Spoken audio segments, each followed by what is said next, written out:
Cari fratelli e sorelle, buongiorno.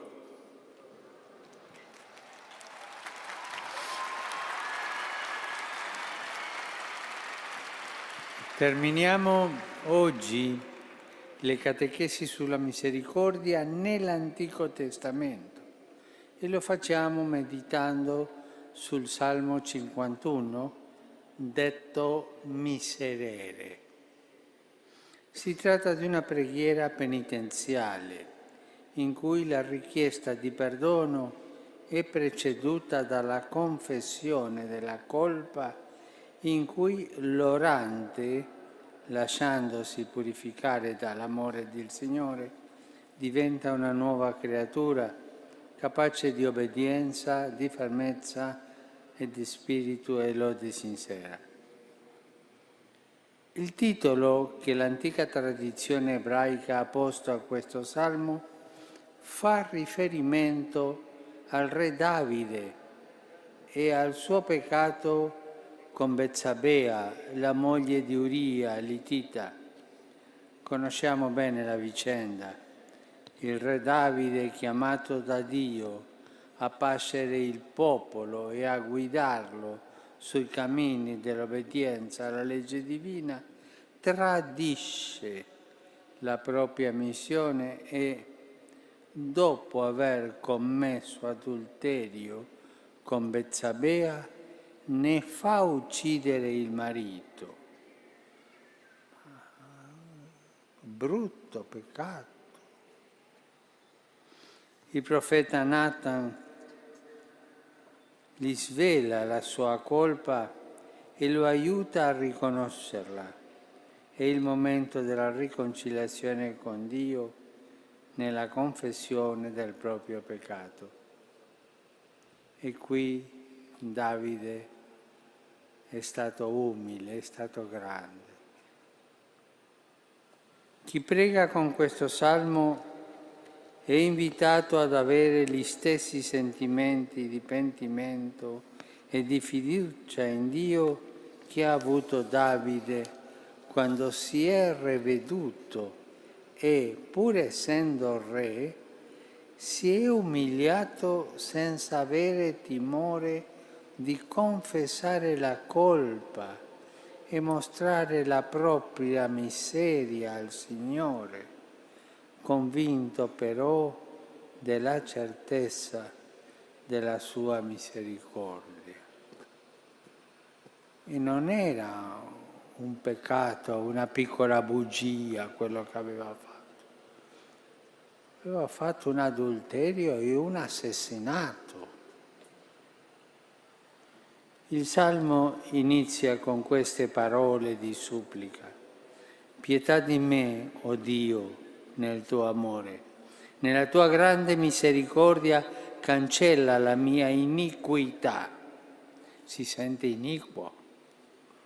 Lavami tutto dalla mia colpa, dal mio peccato rendimi puro. L'invocazione è rivolta a Dio di misericordia perché, mosso da un amore grande come quello di un padre o di una madre, abbia pietà, cioè faccia grazia, mostri il suo favore con benevolenza e comprensione. È un appello accorato a Dio, l'unico che può liberare dal peccato. Vengono usate immagini molto plastiche: cancella, lavami, rendimi puro. Si manifesta in questa preghiera il vero bisogno dell'uomo. L'unica cosa di cui abbiamo davvero bisogno nella nostra vita è quella di essere perdonati, liberati dal male e dalle sue conseguenze di morte. Purtroppo la vita ci fa sperimentare tante volte queste situazioni e anzitutto in esse dobbiamo confidare nella misericordia. Dio è più grande del nostro peccato. Non dimentichiamo questo. Dio è più grande del nostro peccato. Oh Padre, io non oso dire, ne ho fatto tante grosse, tante. Dio è più grande di tutti i peccati che noi possiamo fare. Dio è più grande del nostro peccato. Lo diciamo insieme, tutti. Dio, tutti insieme. Dio è più grande del nostro peccato. Un'altra volta. Dio è più grande del nostro peccato. Un'altra volta. Dio è più grande del nostro peccato e il suo amore è un oceano in cui possiamo immergerci senza paura di essere sopraffatti. Perdonare per Dio significa darci la certezza che Lui non ci abbandona mai. Qualunque cosa possiamo rimproverarci, Lui è ancora e sempre più grande di tutto, perché Dio è più grande del nostro peccato. In questo senso, chi prega con questo salmo ricerca il perdono, confessa la propria colpa, ma riconoscendola celebra la giustizia e la santità di Dio e poi ancora chiede grazia e misericordia. Il salmista si affida alla bontà di Dio, sa che il perdono divino è sommamente efficace perché crea ciò che dice. Non nasconde il peccato, ma lo distrugge, lo cancella, ma lo cancella proprio dalla radice, non come fanno in tintoria quando portiamo un abito e cancellano la macchia. No, Dio cancella il nostro peccato proprio dalla radice, tutto. Perciò il penitente ridiventa puro, ogni macchia è eliminata e egli ora è più bianco della neve incontaminata. Tutti noi siamo peccatori, è vero questo? Se qualcuno di voi non si sente peccatori, che alzi la mano. Nessuno, tutti ne siamo. Noi peccatori con il perdono diventiamo creature nuove, ricolmate dallo Spirito e piene di gioia. Ora una nuova realtà comincia per noi, un nuovo cuore, un nuovo spirito, una nuova vita. Noi peccatori perdonati che abbiamo accolto la grazia divina possiamo persino insegnare agli altri a non pecchiare più. Ma Padre, io sono debole e io cado. Ma se tu cadi, alzati.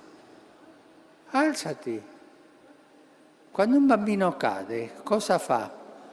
Alza la mano alla mamma, al papà perché lo alzi. Facciamo lo stesso. Se tu cadi per debolezza nel peccato, alza la tua mano, il Signore la prende e ti aiuterà a alzarti. Questa è la dignità del perdono di Dio.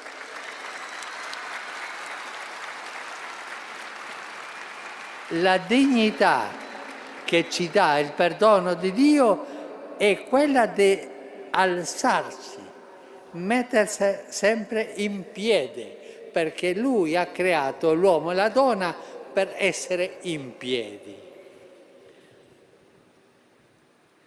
Dice il salmista, crea in me, oh Dio, un cuore puro, rinnova in me uno spirito saldo. Insegnerò ai ribelli le tue vie e i peccatori a te ritorneranno. Cari fratelli e sorelle, il perdono di Dio è ciò di cui tutti abbiamo bisogno ed è il segno più grande della sua misericordia. Un dono che ogni peccatore perdonato è chiamato a condividere con ogni fratello e sorella che incontra. Tutti coloro che il Signore ci ha posto accanto, i familiari, gli amici, i colleghi, i parrocchiani, tutti sono, come noi, bisognosi della misericordia di Dio. È bello essere perdonato, ma anche se tu vuoi essere perdonato, perdona tu anche. Perdona.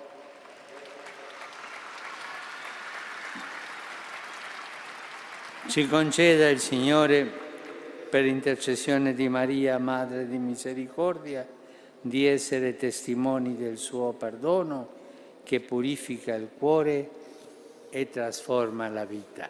Grazie.